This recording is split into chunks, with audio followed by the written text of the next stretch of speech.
Wow! Weißt du, was heute über unser Haus geflogen ist?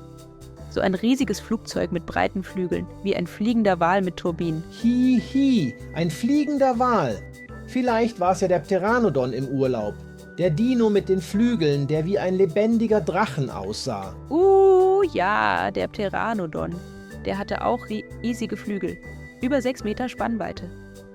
Fast so lang wie ein ganzes Auto. Das ist ja wie ein klappbares Sofa mit Flügeln. Und der hatte keinen Motor, oder? Nee, der ist einfach mit dem Wind geflogen, wie ein Segelflugzeug.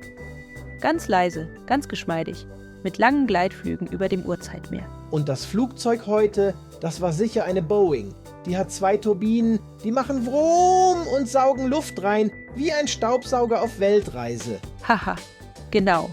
Und weißt du was? Der Pteranodon hatte keinen richtigen Schnabel, sondern so einen langen, spitzen Kiefer. Fast wie eine fliegende Zange. Perfekt zum Fische schnappen. Und das Flugzeug, das kann keine Fische fangen, aber es frisst ganz viel Kerosin. Der eine gleitet mit Wind, der andere rast mit Motor. Aber beide fliegen einfach durch die Lüfte, als wäre es das Einfachste auf der Welt. Und was glaubst du, wer höher fliegen kann? Das Flugzeug fliegt viel höher, fast 10 Kilometer über dem Boden. Der Pteranodon blieb eher in Bodennähe, zum Fischen, Planschen und Gleitfliegen. Also, das Flugzeug ist der Höhenkönig und der Pteranodon war der Meister der Meeresluft. Hihi. Und weißt du, was lustig ist? Im Flugzeug sitzen ganz viele Menschen.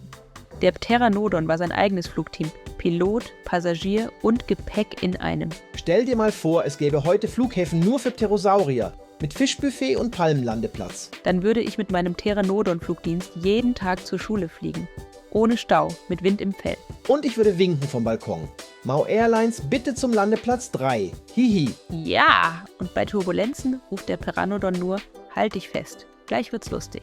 Also, das eine fliegt mit Technik, das andere mit Naturmagie, aber beide sind einfach wow. Ich nehme den Pteranodon für kurze Strecken und das Flugzeug für lange Reisen mit Popcorn und Saft. Abgemacht.